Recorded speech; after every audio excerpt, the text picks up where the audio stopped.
Давно не виделись на самом деле.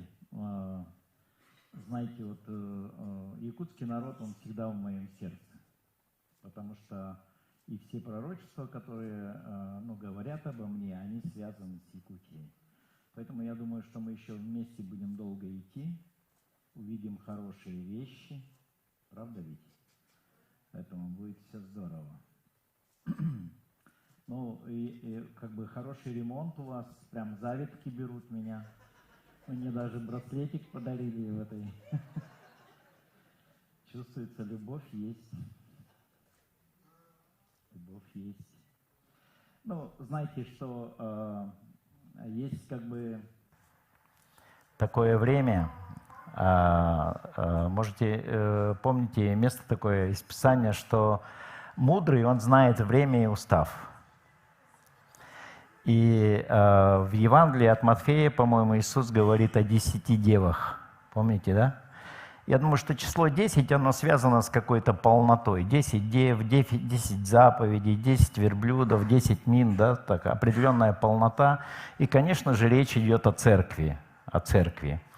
И половина церкви была мудрых. Почему? Потому что у них было масло, а половина была без масла.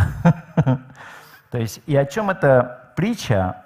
Конечно, это говорится о вере, конечно, это говорится о Святом Духе, о взаимоотношениях, потому что Бог, Он вкладывает в наше сердце и желания, и хотения, да, по своей воле. Все, что Бог делает в нашей жизни, Он делает через внутреннего человека. Правда ведь? Поэтому, допустим, говорят за Давида, что Господь говорит: «Я нашел мужа по сердцу моему, который исполнит все хотения мои». Понимаете? Что на самом деле Бог формирует в нас через внутреннего человека. И это очень важно. Потому что, знаете, что есть люди, которые, они просто живут, просто приходят на собрания и уходят, и на этом как бы вот... Но знаете, что у Бога есть намного больше для нашей жизни, намного больше. И написано, что Бог уже благословил нас всяким духовным благословением в небесах. Сегодня вот много говорится о Рождестве, что Сын дан нам. Дан нам. Я думаю, что провидение Бога, во-первых, это, допустим, воскресное собрание. Для чего это Бог сделал? Чтобы взять нас и как бы вот вложить снова нас в волю Божью, чтобы мы вкусили определенную благодать и перестроились на Бога, чтобы наше сердце, оно начало слышать Бога, идти за Богом.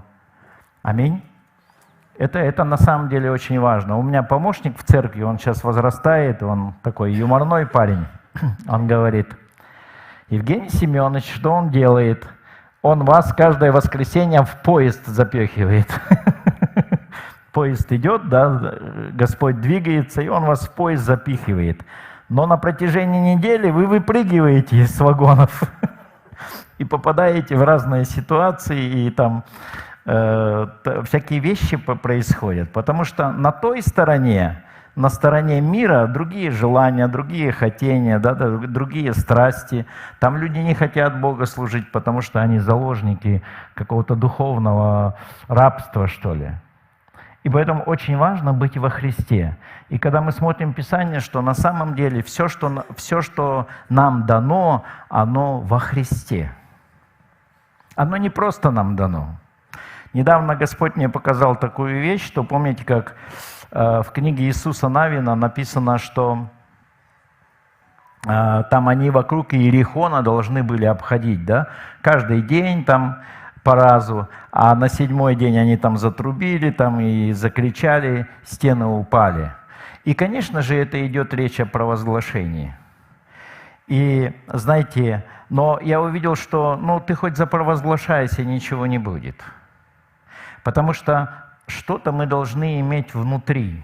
Я думаю, что вот эти 6 дней, которые они ходили, это они вырастали изнутри для того, чтобы получить такую уверенность, которая бы сломала эту ситуацию. Это примерно женщина, она зачала, да? Она беременная, и она же не говорит: завтра я рожу, да? Скажет: ну успокойся, девочка, у тебя еще несколько месяцев впереди, да? Поэтому как бы, и когда мы так себя ведем, мы как бы вот сектантством припахивает, понимаете? Но на самом деле все естественно созревает, правда ведь? В Ветхом Завете мне нравится, я не громко говорю, что-то вот я, может быть, так на большой зал. В Ветхом Завете есть такая история интересная, там одна женщина, сунамитянка, она была обеспеченная женщина, и они с мужем жили, но у них не было детей. Детей не было, и приходит пророк Елисей. И он мимо их дома ходит туда-сюда, и она смотрит на него и говорит: знаешь, дорогой, вот этот человек, который ходит возле нашего дома, он святой.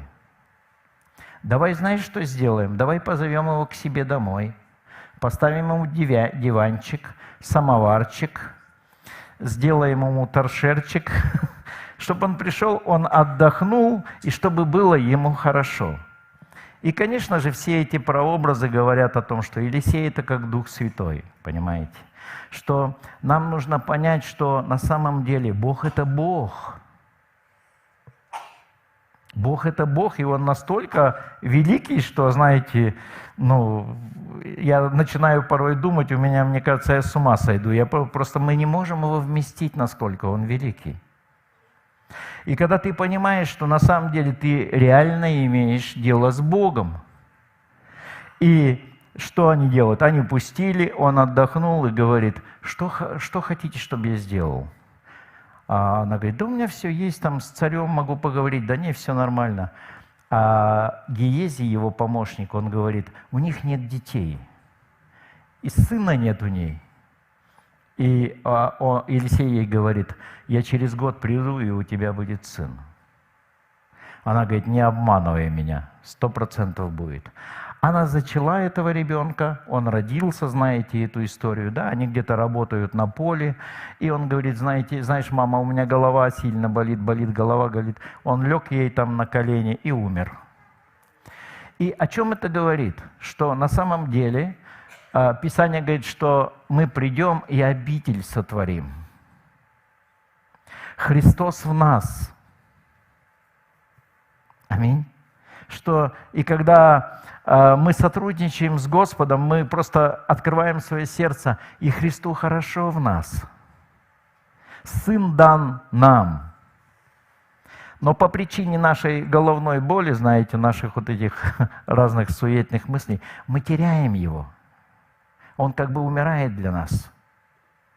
И что сделал Елисей? Елисей пришел, я кратко пробегусь просто.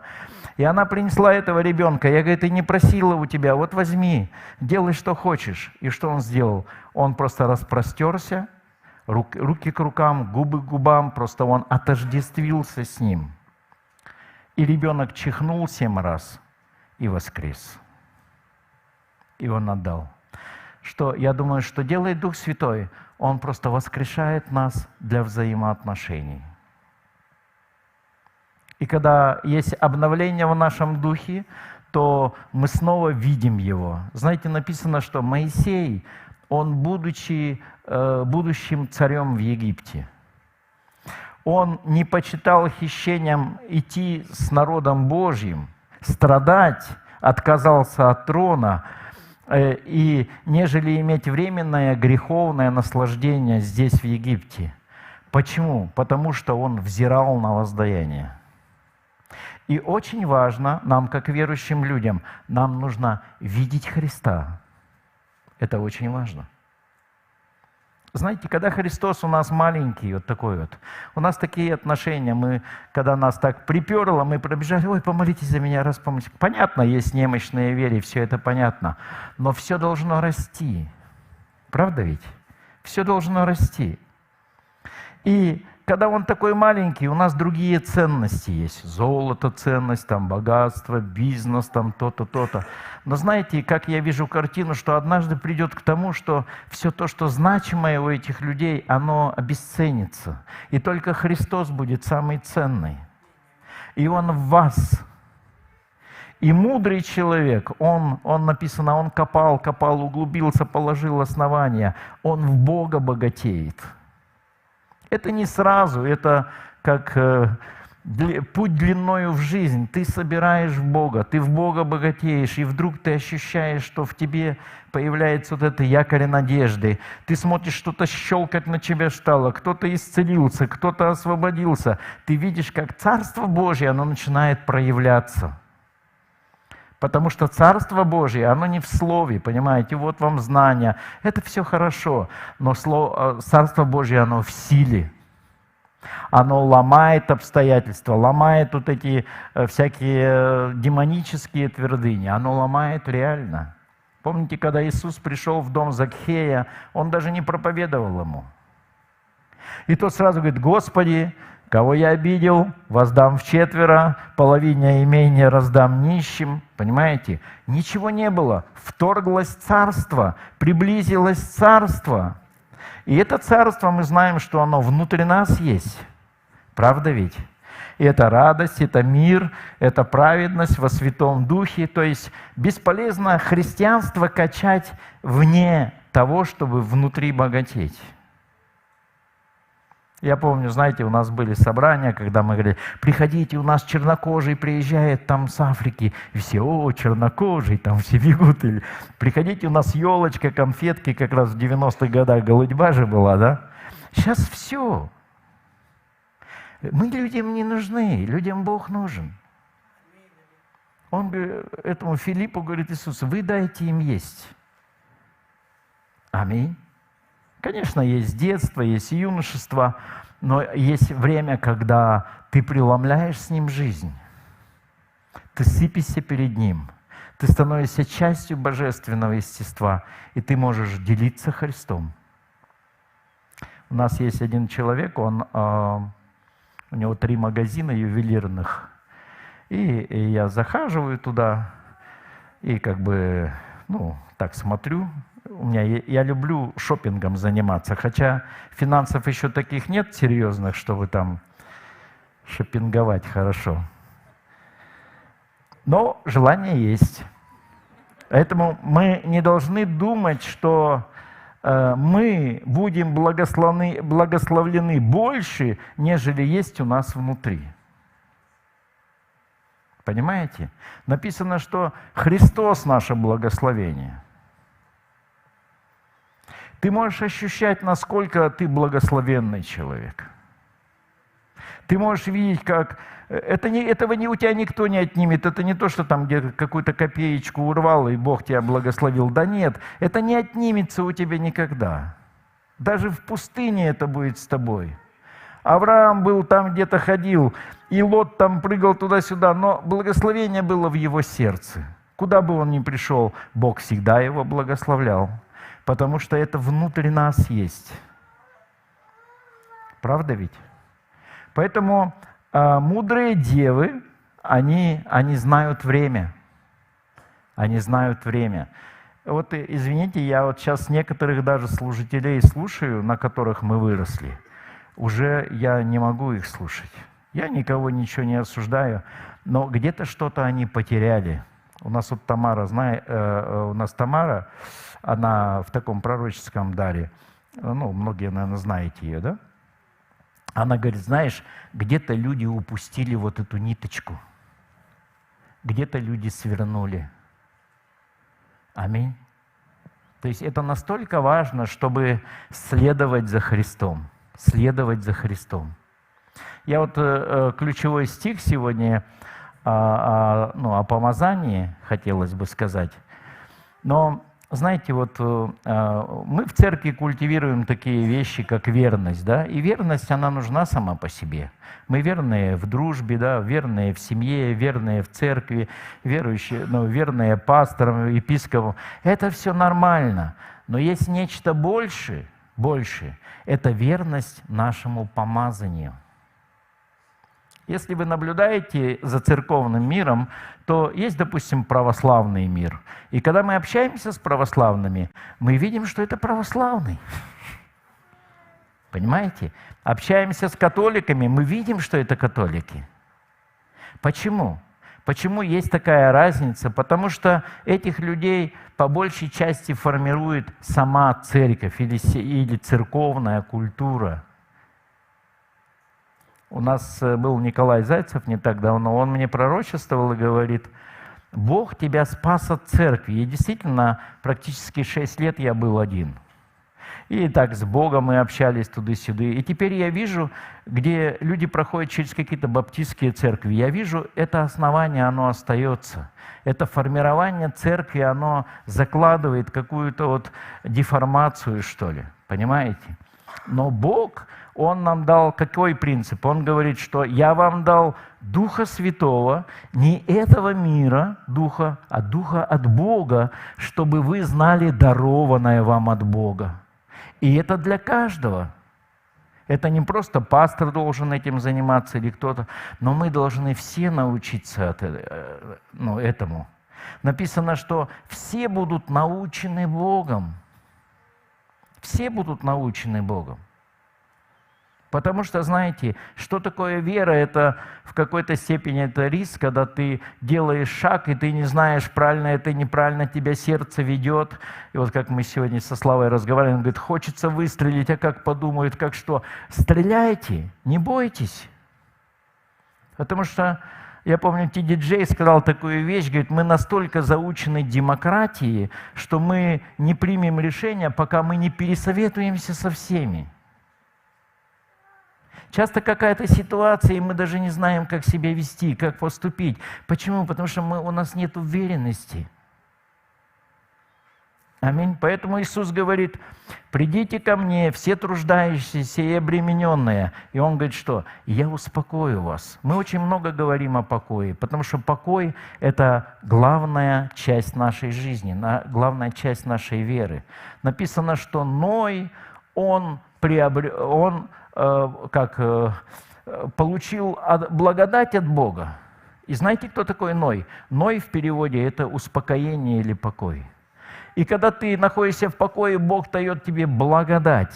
И благодать, она научающая. Она заманивает нас, понимаете? Мы часто касаемся присутствия Божьего и говорим, все, нам достаточно. Но Бог говорит, тебе нужно научиться стабильности, постоянству. Иисус говорит, если пребудете на лозе, будете иметь много плода. Но часто люди не пребывают. Они здесь пребывают, но у них нет вот этого течения внутреннего. И они не понимают, какое сейчас время, что Бог делает. Люди не следят за этим. Угу. Почему, допустим, мы поступаем в институте? А можно стаканчик воды, а? Мы поступаем там в институт, да, и у нас башка кипит, да? Потому что сложно учиться. Это что-то как бы новое такое, неизведанное какое-то, понимаете? Вот кто-то из вас, были такие моменты, когда вы руку отлежали, да? А потом раз и кровь пошла, и прям так больно. Спасибо. И больно. И какие-то вещи порой с Богом, но что-то больно, какая-то вот элемент смерти, ты воткнулся, уткнулся, нужно что-то поменять. Нет, так не должно быть. Это как с кокона, ты вылазишь, вырвался, и жизнь пришла. Знаете, жизнь так устроена, что если нет смерти, нет жизни. Люди приходят, а мне в церкви неинтересно, а мне это не нравится. Да? Потому что нету вот этой главной закваски Царства Божьего. Ага. С Иисусом, я думаю, что хорошо, с Ним весело, с Ним радостно, с Ним свободно. Ну согласитесь же. И ты говоришь, слава Богу, я дома, хорошо. Правда ведь? И Павел говорит, что и как вы приняли Христа, так и оставайтесь в Нем. Оставайтесь в Нем. И в этом вопросе, я думаю, что нужно, конечно, поработать хорошо. Ничего вас не напрек? Я одно место почитаю, что у нас времени не так много.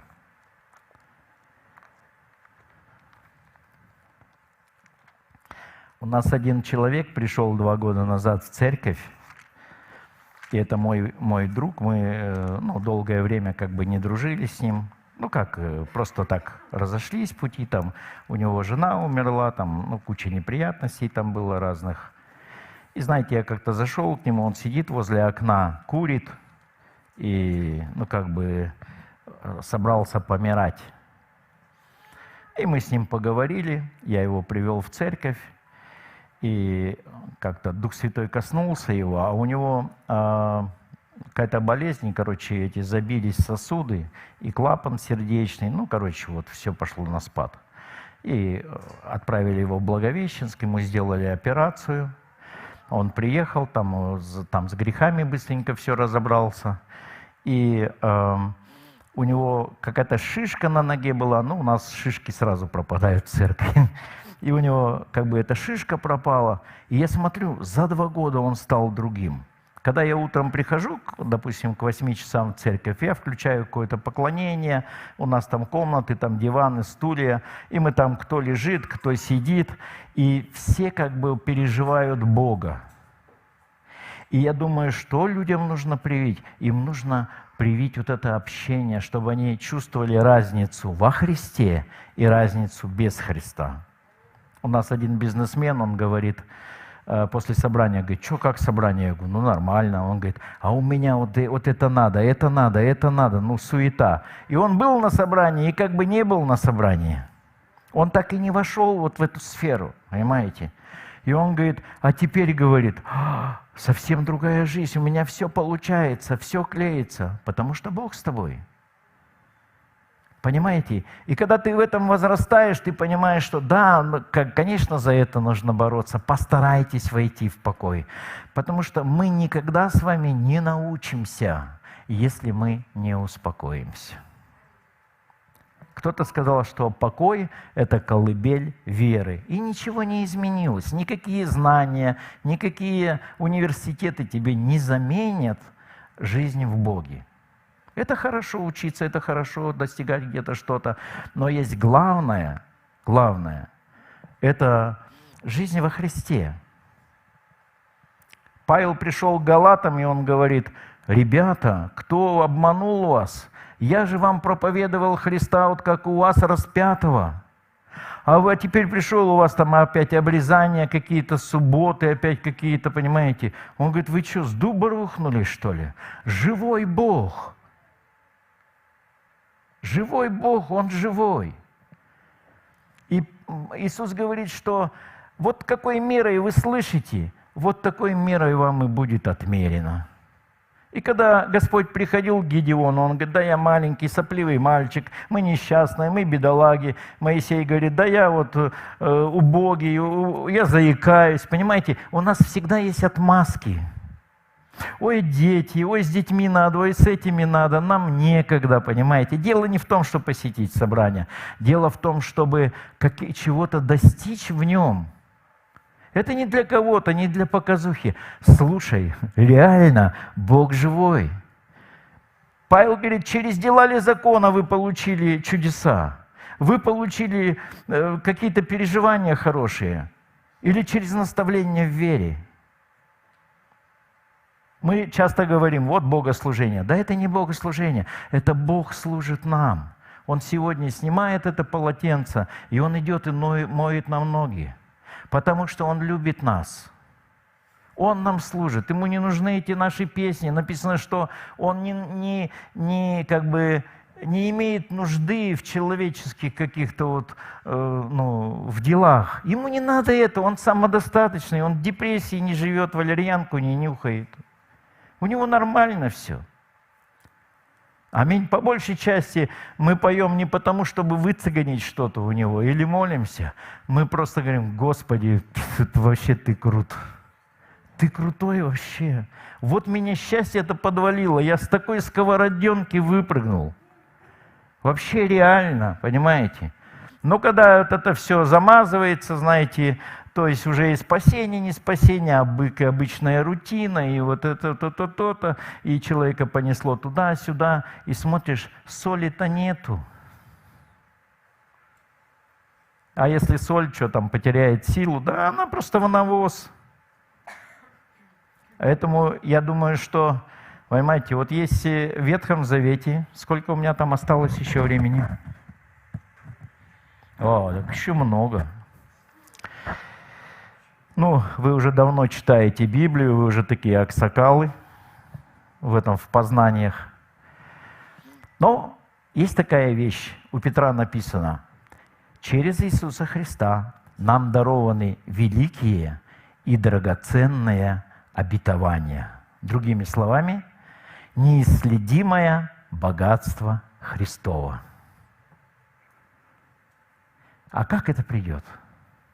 Через познание призвавшего нас. Аминь. Другого нет. Это я его должен познать. И насколько я его познаю, настолько я и этим живу. Он говорит, если ты не собираешь, ты просто расточаешь. Жизнь мимо проходит.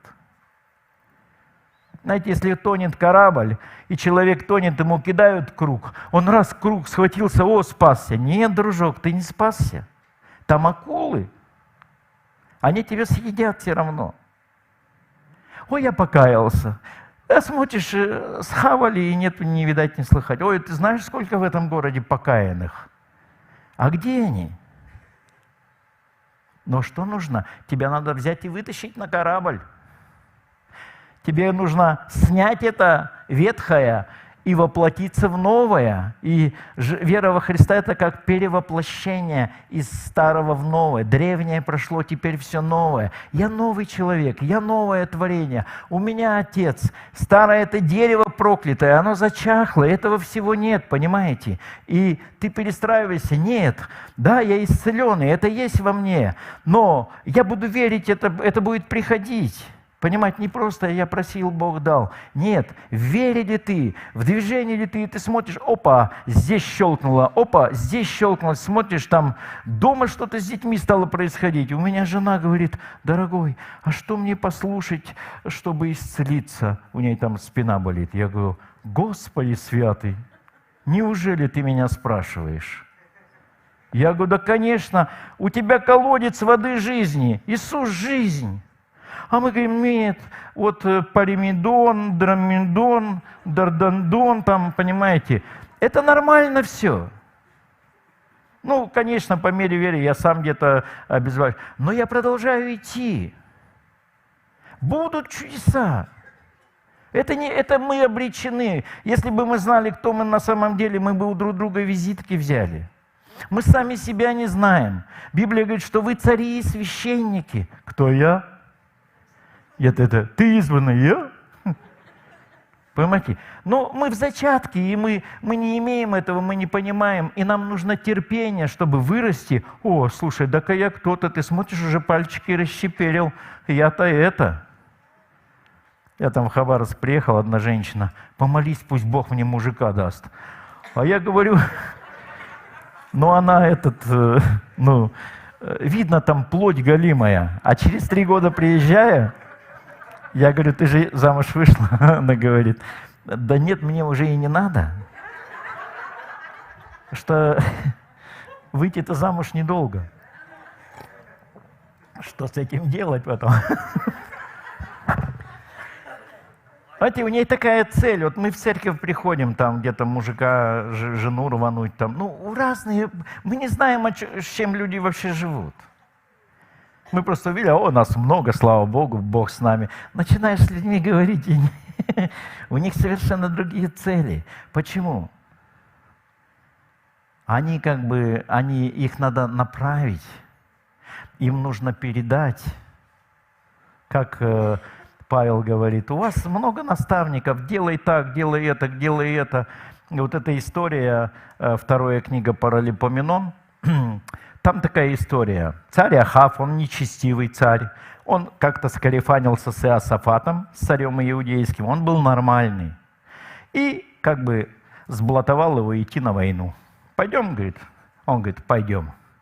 Говорит, слушай, как-то страшновато. Да? У тебя есть там люди от Бога, которые бы могли подсказать? Он говорит, есть у меня 400 пророков. 400 пророков говорят, иди, и будет тебе успех там все эти. А Иосафат чувствует, что-то не то. Он говорит, а есть у тебя еще кто-то? Он говорит, есть Михей, но я его не люблю слушать. Он постоянно грузит меня, постоянно говорит какие-то вещи, они мне не нравятся. Он говорит, ну-ка приведите. Ну, этот его ведет, говорит, ты тоже скажи, что все будет хорошо. Все сказали хорошо. Он говорит, не-не, как Бог сказал, так я и скажу. Нравится, не нравится, это ваше дело. Он приходит, ну что идти? Идите. Нет, скажи правду. Он говорит, ребята, вам хана. Если вы туда сунете нос, Ахава убьют, потому что все то, что происходит здесь, это для того, чтобы замочить этого нечестивца. И этот пророк выскакивает, который с рогами ходил, иди забодай, там разные вот эти всякие вот штучки, там ударил его, говорит, там, ну, оскорбил. А на небе картина, представляете, Бог сидит и наблюдает. И он говорит, как же мне Ахава погубить? Бог говорит. Дух лживый выходит к Богу и говорит, можно я пойду, и я вкрадусь в уста пророков и навру им. И они пойдут, и он погибнет. Он говорит, ну давай иди. И эти пророки говорят, ты что, мы тут ложь проповедуем? Ну там наехали на него. Что царь делает, Ахав? Он говорит, возьмите этого Михея, посадите в кутузку и давайте ему скромно хлеба и скромно воды. Ну на пайку посадите его. И они там пошли воевать, и Ахава убили. И знаете, о чем идет речь? Я думаю, я вот в Ветхом Завете люблю так вот плавать. Я думаю, а какова суть здесь? Они же Божьи пророки, почему они врали? Да? Но знаете, суть в чем? Суть в том, что сегодня много вещания.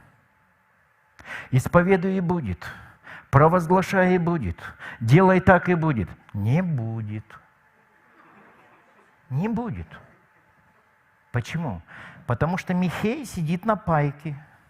Твой Дух Святой, он глубоко там сидит. И ты говоришь, этот сказал так, этот вот так, этот вот так. Да, это все должно тебя обогащать, но у тебя внутри есть помазание Духа Святого. Оно истина, и оно не ложно. Понимаете? Что часто мы не слушаем свое сердце, нам некогда. Проповедь посмотрел, на собрание смотрел. О, и мы говорим, мы возьмем страну для Бога. Ничего ты не возьмешь. Ничего.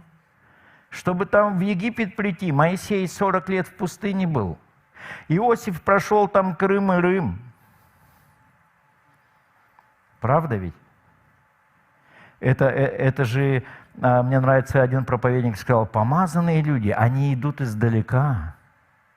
Иисус в хлеву родился, его никто не знал, и он там где-то возрастал в благодати, в послушании никто не видел, но он говорит, я и Отец одно.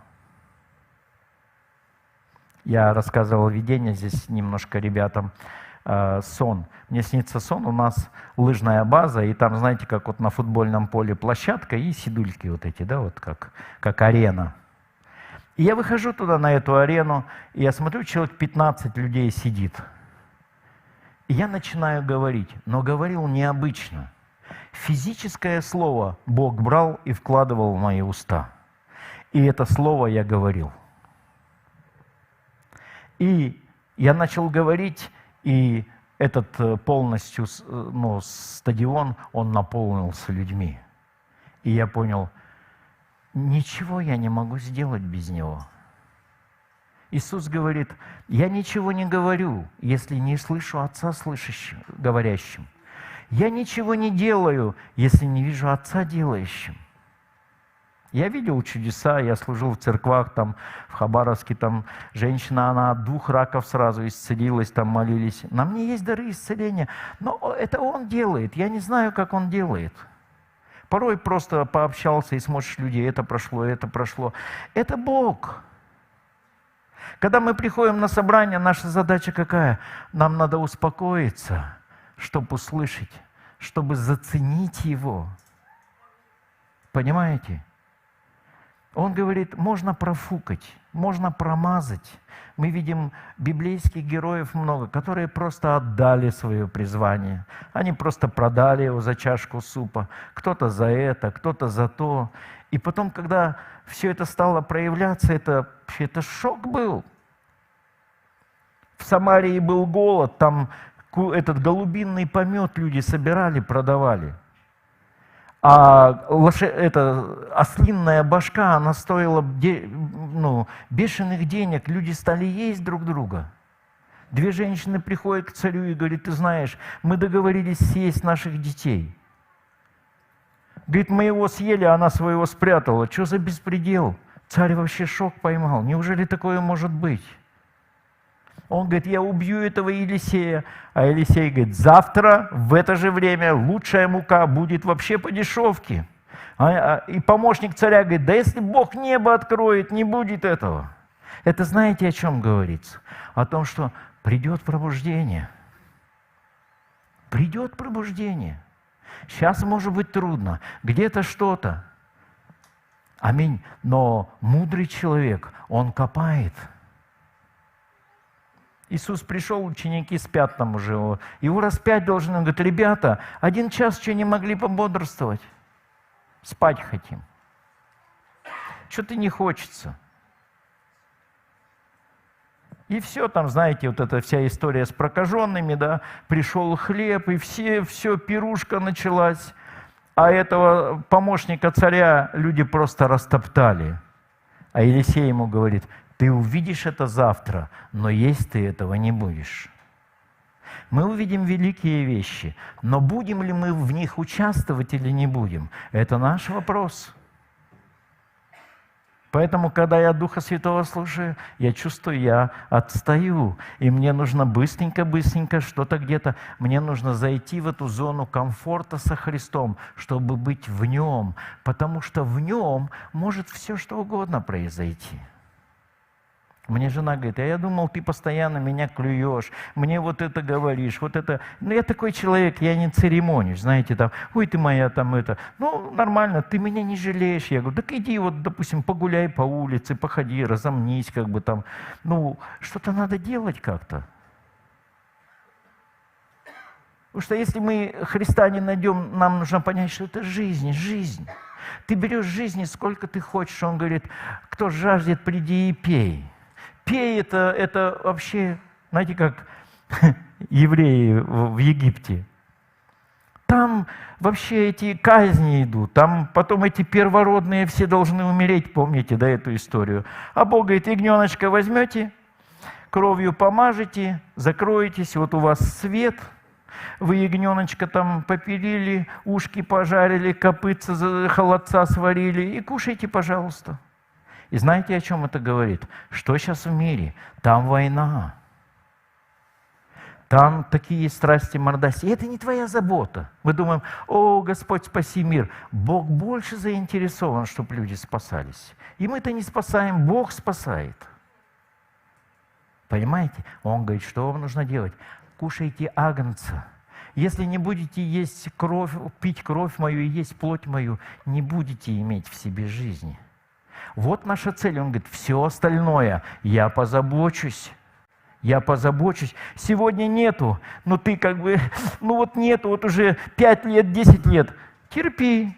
Потому что на этом пути Бог отшелушит у тебя всякую ненужную вот эту хлам, отшелушит вот эти твои хочухи, знаете, как Марфушенька, душенька, все хочу, мужика хочу, этого хочу, все хочу в укрепляющем меня Иисусе Христе. Вот он это все отшелушит, и скажешь, и на земле, как Давид говорит, ничего не хочу без тебя. Да без него ничего не надо. Ну, согласны? Ничего не хочется. Как только благодать, и машину хочу, и жену хочу, да, то есть взыграл младенец в чреве. А если этого нет, ничего, апатия, все. Все болит, сразу начинаешь философия, там у дедушки болела, у бабушки болела, и мне прилетело, да, то есть мы начинаем песни так вот, такие петь. Но мы же на войне. Кто-то сказал хорошую вещь, он говорит, а что такое духовная брань? Дьявол, я связываю тебя, вывязываю. Да не! Ты будь ближе к Богу. Пусть там войны идут, где-то что-то. Но ты кушаешь Христа. Все говорят, да ты как бы у тебя странно. Не, у меня все нормально. И однажды будет большая разница. Ну, вы понимаете, о чем я говорю? Без этого, ну, нам не нужно. Вот эти 5 глупых дев, они сидят, они как бы за Духом Святым не идут. Что, видишь, Дух Святой, благодать Божья, любовь Божья, она распнет тебя, понимаете?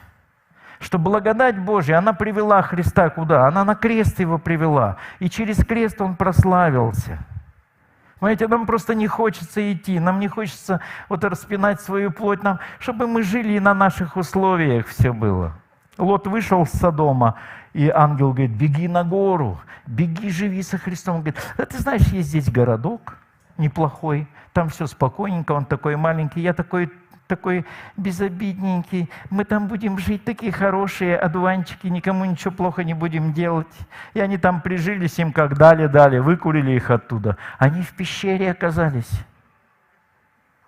Но он же знал, чем это пахнет. Он в Содоме уже нажрался этого. Он же знает, что дочки его развращенные потом переспали с ним в этой пещере. Родилось 2 народа. Эти народы постоянно клевали Израиля. Все эти наши вот эти глупые вещи, они будут мешать нам в жизни. Знаете, еще больше скажу, что вот эта вся жизнь без Христа, она проклята. Естественная жизнь, она проклята. В Эдемском саду было 2 дерева. Дерево знания и добра и зла, и дерево жизни. Дерево жизни – это Христос, а дерево познания – это, ну, конечно, мы любим мир, там то-то, то-то, но то, что в мире. Ну, смотри, вот хорошие, они вот тоже за Бога поют. Так они наполовину голые. И Бога, да, все говорят о Боге. А вот это такой хороший, он так много вот добрых дел делает. То добрые дела, они нужны сами по себе. Это же не показатель. Понимаете? Но есть жизнь во Христе. Написано в Откровениях: побеждающий, там, ну, эти штучки, будет вкушать от древа жизни. Побеждающий будет манну сокровенную кушать. О чем идет речь? Манна – это чудо. Что это? Господи, да как же так мне это прилетело-то? Нет, просто ты в вере. И Господь тебе подбросил там для тонуса твоего. Оказывается, там есть столько всего.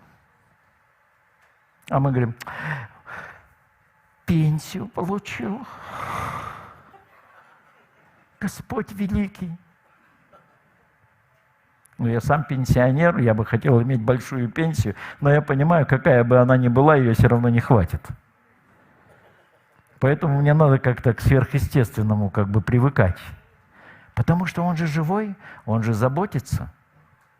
Ну вот отец, он же хочет, чтобы дети не голодали, да, он как заботится. Это естественно. Насколько больше Отец Небесный. Тебе не надо поститься дома 3 дня, чтобы в холодильник забраться.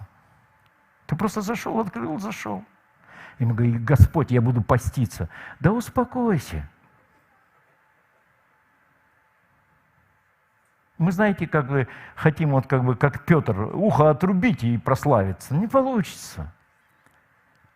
Это все день за днем, месяц за месяцем, год за годом. Ребенок же не сразу растет. Он вырос 5 лет, все, иди в институт. Он говорит: чё? То есть так не бывает. Ты растешь, и ты реально смотришь, где ты находишься. Думай о себе скромно, по мере веры. Павел говорит: я что-то делаю, я не просто бью воздух, махая руками. То есть я понимаю, что я делаю. А мы же можем нахвататься всяких, мы тебя туда-сюда, и вот так вот еще. Но я вообще этой фигней не занимаюсь. Если я чувствую бомбежку, что я просто ухожу, и я все. И я в сердце своем слушаю. И раз смотрю, мир пошел. Все. Я спрятался во Христе. Имя Господня — крепкая башня. И ты с этой башни смотришь: ну чё? Это, знаете, когда я в тюрьме был, и одному парню проповедую, он сидит, там же 2-ярусные эти койки, а второй так наверху лежит и слушает, как я проповедую. Ну, я ему говорю: что, помолимся, покаемся? Он говорит: да. Ну, помолились, а тот сверху говорит: что покидаешь нас. То есть, понимаете, это реально. Чтобы вытащить человека из тьмы и засунуть его в свет. Суд же состоит в том, что свет пришел в мир, но люди больше возлюбили тьму. То есть люди не хотят в свете. Потому что там, жарко бывает. Там у нас есть конфликтные ситуации, один человек не ходит в церковь из-за другого. Я говорю, ты такой странный. Бог жизнь свою отдал, чтобы примирить все человечество. И дал нам это служение примирения. А тебе конфетку не дали, и ты ходишь вокруг да около. Ломайся. У меня свои, а я думал, он выйдет, призовет имя Бога, возложит руки на меня. Нет, так не будет. Ломайся. Ой, я бы эту сестру не хотела бы видеть в церкви. Так ты человека-убийца. Всякий ненавидящий брата своего есть человека-убийца. Ты что носишь внутри? Аминь. Поэтому, если что-то прилетает, разбирайся с этим. Аминь. Мы в другом царстве живем. И написано у Иоанна, что помазание, которое внутри нас, оно истинное и оно не ложно. Елисей идет с Илией, они приходят в Галгал. И Галгал – это место обрезания. Помните, где обрезание было? Это прообраз водительства Духа Святого. Он говорит, оставайся здесь. Нет, я за тобой. Приходят в Вифиль. Вифиль – это Дом Божий, место откровения. Оставайся здесь. Нет, я пойду дальше. И знаете, о чем это говорит? Что тебе недостаточно знать свое призвание. Тебе нужно совершать его. Вместе с Духом Святым. Когда Давид с Иоаннафаном, у них была любовь там очень сильная, они дружили очень крепко. И отец Иоаннафана Саул, он хотел всегда Давида убить из-за зависти. Там все из-за зависти происходило. И они встречаются, заключили завет, и написано, что Иоаннафан говорит, ты знаешь, Давид, я знаю, что ты будешь царем. Я знаю, что вы цари и священники. И что я буду вторым после тебя, он говорит. И после этого Давид пошел в лес, а Иоаннафан пошел к отцу своему в зону комфорта. И на другой день убили Саула и убили Иоаннафана. Он в аду? Нет. Просто он отдал то, к чему он был призван. Он думал, что на его условиях что-то сработает. Так не работает. Правда ведь? Они идут дальше и приходят в Иерихон, и это как Иерихонские стены, как разные деноминации, знаете, вот это все. Да у Бога дети, у Него сыновья и дочери. Это ему вообще вот это не тема. И вот они приходят к Иордану. Иордан – это место крещения, когда мы в смерть Его крещимся во Христа, да? И вот Дух Святой приходит его к такой эпогее, когда нужно будет просто окунуться, просто вот перейти через Иордан. 50 сынов пророческих, они стоят издалека и смотрят. Посмотрим, что у тебя получится. Угу. Есть люди, которых ведет Бог. И есть люди, которые не рискуют быть с ними. Они говорят, посмотрим дальше, что это будет. И Илья говорит, что ты хочешь? Я, говорит, хочу, что дух, который на тебе, чтобы во мне был вдвое больше. Он говорит, трудного ты просишь. Но если увидишь, как Бог заберет меня, ты получишь это. И они перешли. И знаете, что Илья вознесся? И Елисей, ему некому было передать это помазание, потому что Гиезий побежал за деньгами. Помните, да? И он покрылся проказой, он разменял свое будущее, он был преемником Елисея. Елисей умер. И через какие-то годы там идет война, и одного убили солдата, и он упал в яму, где был похоронен Елисей. Я думаю, что с мощами у православных из этой темы они вытащили. И воскрес. И знаете что? Помазание, оно придет на мертвого человека. Когда ты рассыпался перед Христом. Уже не я живу. И тогда сила Божья, она будет работать через тебя. Понимаете, куда нас Бог ведет? Красота церкви, она не снаружи, она внутри. Вот на кого я презрю, на сокрушенного человека. И когда Дух Святой с нами работает, ты вдруг понимаешь, я еще тот гордец, я хороший парень, я как бы нормально все, но я чувствую, ага, Он обнаружил во мне это, и Он убьет это в тебе. Мне нравится пророк Божий Грэм Кук, там немного его проповедей. И он говорит, когда Бог меня протаскивал через эти ситуации, я жить не хотел. И он ему говорит, Бог ему говорит, Грэм, умирай тихо. Я помню, когда в тюрьме начал пастором служить уже, и там, представляете, 30 человек, там одни оторвы там собрались такие, знаете, там все синие там. И я пастора провожаю, он домой уходит, и они с помощником, он говорит, что как? Я говорю, я их поубиваю. Я говорю, что плохо? Я говорю, вы вообще мне жить не хочется? Он говорит, это хорошо. Это хорошо. Знаете, когда бабочка из кокона вылазит, она еще не знает, что будет летать, будет питаться нектаром, будет видеть солнце. Она не знает, она в процессе. Мы приходим, и мы в процесс работы Духа Святого. И нам нужно вот это содействие с Ним. И он себе, кажется, все плохо. Не, все нормально. Все нормально, Бог это знает, Он протащит, и однажды ты полетишь. Чихнешь, и все исцелятся. Серьезно. Так и будет. Это не мы делаем. Что ему прям, как мне нравится, Джойс Майер сказала, говорит, что вы думаете, Бог не может сказать какому-то богатому, он там подарит мне 2 нефтяных скважины, и у нас будет денег немерено. Но он не так делает, он хочет, чтобы мы участвовали. Мы же участвуем в строительстве царства. Это наше все. Аминь. Поэтому, если ты сам по себе, ты увидишь однажды, но тебе этого не достанется. Аминь. Знаете, когда вы успокаиваетесь, получаете вот эту благодать, и вы начинаете видеть, как снаружи жизнь преображается. Когда филистимляне, они взяли ковчег Божий, принесли в дом Дагона. И знаете, кто такой Дагон? Это такое чучело было там с головой рыбы или с чем. Разнос такой держал большой. И детей малолетних кидали туда и сжигали их во славу вот этого Дагона. И ковчег туда поставили. Утром заходят, у Дагона руки отвалились. На другой день заходит, у него башка отлетела.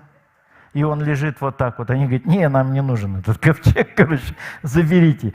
Понимаете, когда Царство Божие приходит, Дагон рушится.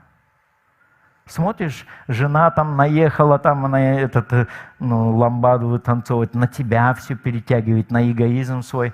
А ты стоишь, ты держишь ковчег. Что значит война? Тебе не надо орать, тебе нужно ходить. Как вы приняли Христа, так и ходите в Нем. Тебя поливают грязью, ты ходишь. Ага. Тебя врут на тебя, ты ходишь. И Дагон падает, смотришь, дети как-то вот сокрушаются. Ты выстоял, ты молодец. Знаете, в завершении хочу вот историю одну рассказать. Она мне очень нравится. Я думаю, что на сегодняшний день вообще в церкви этого мало. Во всяком случае, вот на нашем, в России этого мало, потому что церкви молодые. Нам не хватает катастрофической любви. Одна женщина, она встречалась со Христом, молилась очень много, там со Христом встречалась, и к ней стали люди приходить по одному, потом десятки, потом вообще много стало людей приходить. Епископ этого города, он говорит своему помощнику, слушай, что там за женщина, может она колдует или что-то к ней народу много идет, иди-ка узнай. И если действительно Христос приходит к ней, то пусть он спросит, о чем в последний раз исповедовался епископ. Он задание такое дает. Тот приходит, здрасте, здрасте. К вам Иисус приходит? Приходит. Да? А вы бы могли попросить, чтобы чтобы он сказал, о чем исповедовался епископ, чтобы доказать, что это он? Или хорошо. Но он в следующий раз приходит. Приходил Иисус? Приходил. А ты спросила за епископа о его грехах? Да. А что он сказал? Он говорит, я вообще не помню. Понимаете? Он не помнит. Любовь, она не помнит. Мы помним. Мы сразу как шерифа, это этот. Чик-чик. Ясно? То есть, когда мы ценим людей или оцениваем их, и это наш показатель духовный. Бог не оценивает нас, Он ценит нас. Блудный сын пришел, вообще никакой. Он говорит, сынок, старшего закусила, помните? Я тут он тут. Ай, пришел, дорогой мой, как нормально все, понимаете? Он не меняется, у него нет ни тени перемены, он всегда такой. Но когда мы вылетаем из его присутствия, влетаем вот в этот кавардак, мы здесь вот все можем оправдать, все можем объяснить, а в сердце не имеем. И Давид говорит, только в Боге успокаивается моя душа. Да какое сегодня время? Остановитесь и познайте, что я Бог. Знаете, я с легкостью провожу 5 часов, 6 часов в Боге. У меня уже с легкостью. Я радуюсь, что я научился постоянно пребывать. Я просто, чем больше я его познаю, я вижу, сколько мелочных вещей, на которые люди себя отдают. Понимаете? Ты видишь, что сколько суеты там, кто-то целый день болтик какой-то ищет, знаете, там вот.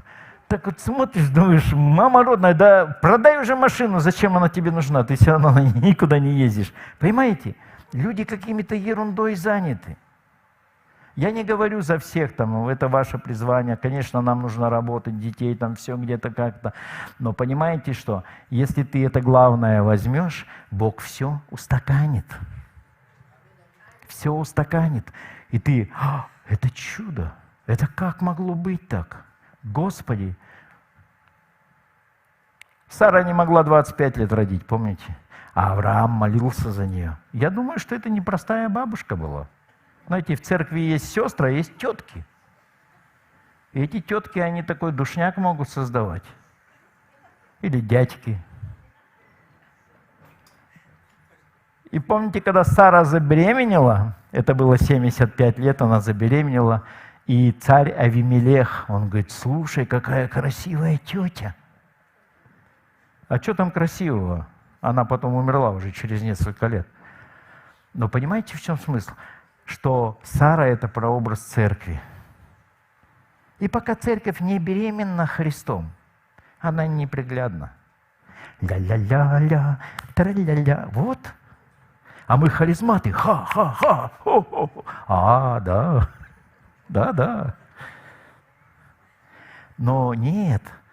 Там, внутри, сокровенное сердце человек, Христос в нас, когда вот эта беременность, она поднимается, мир говорит, слушай, реально оттуда река любви.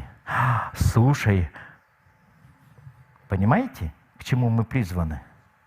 Если мы этого не делаем, мы ничего не делаем. Напрасно вы рано встаете, поздно ложитесь, там благодетельствуете. Без Христа это все как бы, знаете, это нормально. Но это не то. Сейчас, тем более, время у нас такое, знаете, да, что еды много. Мы раньше, вот у нас рейв-центр был. Сейчас какой рейв-центр? Они все уже упакованные, в соболиных шапках даже ходят, деньги просят. То есть они уже никуда не пойдут. Они прочухали уже, как надо жить. Аминь. То есть мы зачали Христа, как Мария, и мы берегим. Когда женщина беременна, она не курит, не пьет, не матерится. В церкви еще хватает матершинников. Это русской церкви, мы такие, мы можем. Аминь. Знаете, когда человек бедный, он даже дом не закрывает. А что там брать? Это когда верующий, ты не переживаний Христа, у тебя ни мира, ни радости. Ты просто открытая душа, там рубаха, парень, никому не нужный. Но когда у тебя там что-то появляется, ты начинаешь закрывать. Аминь. Мы носим драгоценность в глиняных сосудах. И однажды этим золотом мы купим города. Люди не придут просто к вам. Они придут к Иисусу, который в вас. Мы купим города. Мы купим богатых людей. Не то, что мы их там. Они просто придут. Написано, придут и дары принесут. И я начинаю видеть это. Я вижу работу в бизнесменах. Я обычный парень, они знают там мое прошлое, до и как я живу. А им Бог вообще рот не дает открыть против меня. Ну, я могу как будто по плоти дать еще. Ну, шучу. Понимаете, у Бога есть цель. Ты двигайся. Не ты это делаешь. Ты с Богом побыл, смотришь. Бог начинает показывать. Вот как все работает. Там машину мы вытолкали, женщина одна выходит, говорит, слушай, ты такой классный, дай я тебя обниму. Я думаю, с чего вдруг? У меня Марина, она работает этим, парикмахером, сейчас уже перестала. У ней там 3 женщины. Я пришел, они сначала такие, знаешь, там то-то, то-то, но я как бы там подкрался к ним. А потом все, говорит, батюшка, прям ты сегодня намолился, прям, а потом говорит, что-то ты сегодня не домолился, что-то не то. Они уже втыкаются, понимаете? Вы куда-то приходите, и вам охота оттуда убежать. Не убегайте, это тьма. Вы просто потерпите. И то, что в вас, оно сломает шею догона. Смотришь, раз люди засмеялись, заобщались, ты выдавил эту тьму, понимаете? Вот как война идет. Тебе не надо кричать или что-то. Ты пришел, все начинает меняться. Это ничего, что я перед тобой сматерился? Ничего. Да ничего ты, что ты. Ага. Приблизилось царство. Приблизилось царство. И оно внутрь вас есть. Оно не придет. Ты знаешь там это. Да мне там что это? Мне что, оттуда деньги шлют, что ли? Как у меня дела? Что я имею от того Бога, который во мне? Как я вижу Его действия во мне? Что через меня? Теперь я уже знаю, что у меня апостольское служение. Я уже это знаю. И то, как человек приезжает и говорит, ты призванный, ты будешь открывать церкви. Я знаю. И вот это разродится. И это как попрет, и это никто не остановит. Я не хвалюсь перед вами.